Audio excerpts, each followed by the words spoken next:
Hi and welcome to lesson number 5 of section number 18।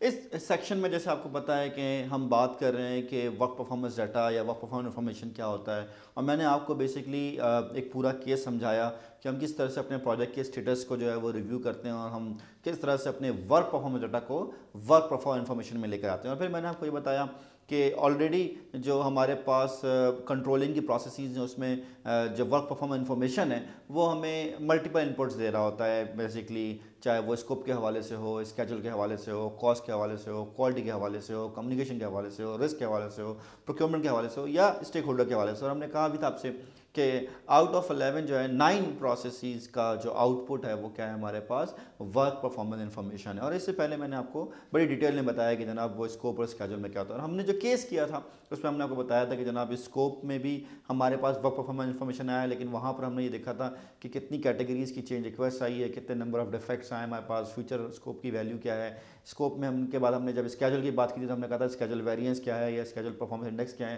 फिर जब हमने कॉस्ट की बात की थी तो हमने कहा था जनाब कॉस्ट परफॉर्मेंस या कॉस्ट परफॉर्मेंस इंडेक्स क्या है। बेसिकली अगर मैं बात करूं कि वर्क परफॉर्मेंस इंफॉर्मेशन जो वैल्यूज़ कैरी कर रहा है मल्टीपल आप कह सकते हैं कि एरियाज़ की, या स्पेसिफिकली अगर हम कहें ट्रिपल कॉन्स्टेंट की एरियाज़ की, यानी कि स्कोप, स्केड्यूल और कॉस्ट की, तो वहाँ पर हम ये कहते हैं कि हमारा जो ओवरऑल असेसमेंट है वो या जो कैलकुलेशन है वो आती है अर्न वैल्यू मैनेजमेंट से। अर्न वैल्यू मैनेजमेंट जब मैं बात करता हूँ तो मैं कहता हूँ कि ये जो है वो एक 3 dimensional I would say monitoring and controlling tool है जो बेसिकली आपको स्कोप, स्केड्यूल और कॉस्ट तीनों के हवाले से जो है वो इनपुट दे रहा होता है। एक और जो बड़ी इंपॉर्टेंट और इंटरेस्टिंग बात यह है कि हम जब बात करते हैं कभी भी मॉनिटरिंग के हवाले से तो हम कहते हैं कि जी ये फिजिकल कंप्लीट की बात करता है ज़्यादा देन ये कि परसेंट कंप्लीट की बात करें। अक्सर बड़ा इंटरेस्टिंग सीन ये होता है कि अगर फर्स्ट करें हमारे पास एक 10 डेज़ की एक्टिविटी है और आप थर्ड डे में अपनी टीम से पूछें कि हाँ भाई कितना काम हो गया, तो बड़ा स्टीरियोटाइप सा जवाब आता है जी 30% कंप्लीट हो गया। अच्छा, 5th डे पे कितना हो गया, 50% हो गया।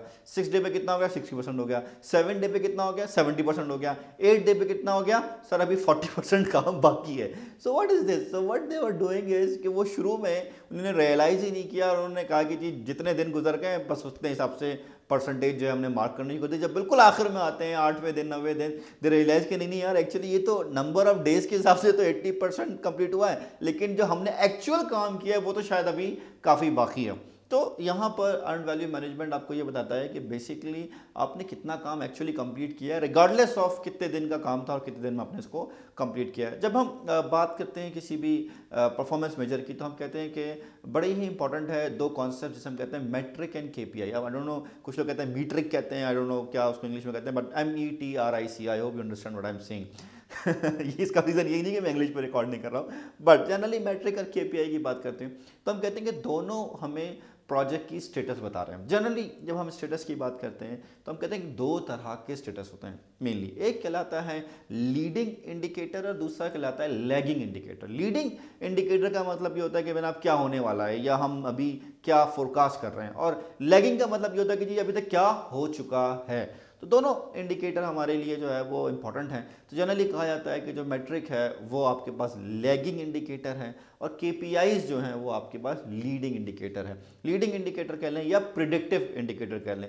यहाँ ये बात इसलिए बताई मैंने आपको कि अर्न वैल्यू मैनेजमेंट को जनरली लीडिंग इंडिकेटर कहा जाता है। अर्न वैल्यू मैनेजमेंट जो है वो प्रिडिक्टिव वे है आपको ये बताने का जी आपके प्रोजेक्ट का प्रोग्रेस क्या है और हम इसको कहाँ तक देख सकते हैं। अगर हम बात करें तो हम ये कहते हैं कि जी अर्न वैल्यू मैनेजमेंट 3 वेरिएबल्स पर जो है वो बेस करता है। और हमें पहले या इस सेशन में बेसिकली मैं इस लेसन में इनफैक्ट मैं आपको जो है वो वेरिएबल्स के बारे में बता रहा हूँ और फिर हम नेक्स्ट में आपको जो है इसकी एक एग्जांपल कराएंगे। And I made a very simple exercise so that you can understand how it works. तो हम ये कहते हैं कि हमारे पास जो पहला वेरिएबल है वो है प्लान्ड वैल्यू, या जिसको हम पहला नाम जिसका पुराना नाम था और जो मुझे ज़्यादा पसंद भी है basically rather than planned value I used to call it budgeted cost of work schedule. ये पुराना नाम था जिसको अक्सर हम कहते हैं BCWS, और नया नाम क्या है, प्लान्ड वैल्यू। ये हम ये कहते हैं कि फर्स्ट करें अगर मेरे पास 10 दिन का प्रोजेक्ट है और मैं 5वें दिन हूँ या 6ठे दिन हूँ और स्टेटस ले रहा हूँ या वर्क परफॉर्मेंस डाटा ले रहा हूँ या उस दिन की जो है वो मैं रॉ इन्फॉर्मेशन ले रहा हूँ,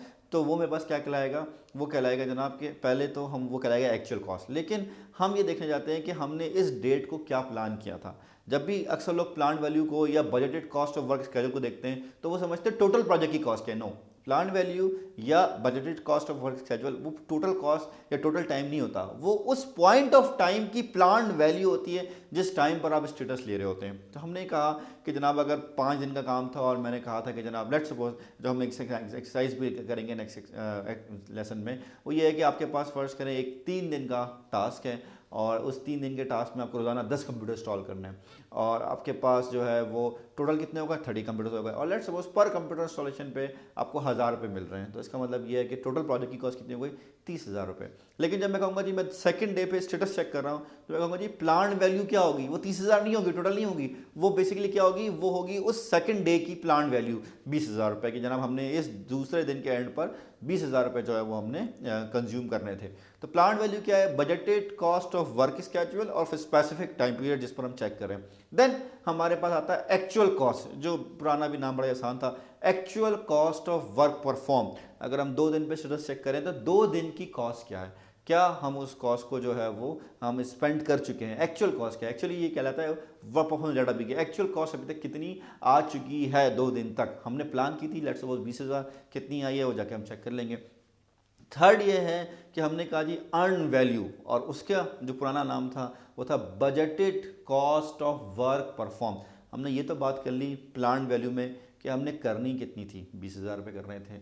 एक्चुअल कॉस्ट लेट्स सपोज मैं कहता हूँ 22,000 लगा लिए, तो 20 करने थे 22 लगा दिए, ठीक है, ये तो कॉस्ट की बात हो गई। लेकिन अर्न वैल्यू में या budgeted cost of work perform में ये कहता है भाई जी ये बताओ कि 2 दिन में 20 कंप्यूटर करने थे, किए कितने आपने।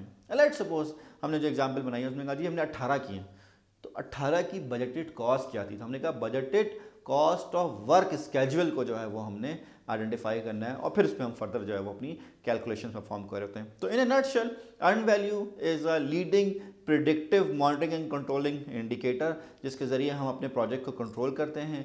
It basically focuses on scope, schedule and cost, यानी कि 3 डायमेंशनल है हमारे पास, और ये पर्सन कंप्लीट के बजाय फिजिकल कंप्लीट की बात करता है। अब हम जब नेक्स्ट लेसन की बात करेंगे तो उसमें जो मैंने अभी थोड़ा सा आपको एग्जाम्पल का ओवरव्यू दिया, हम उसकी कैलकुलेशन करते हैं और हम स्केड्यूल परफॉर्मेंस इंडेक्स और cost performance index with schedule variance and cost variance को जो है वो कैलकुलेट करते हैं। Thank you.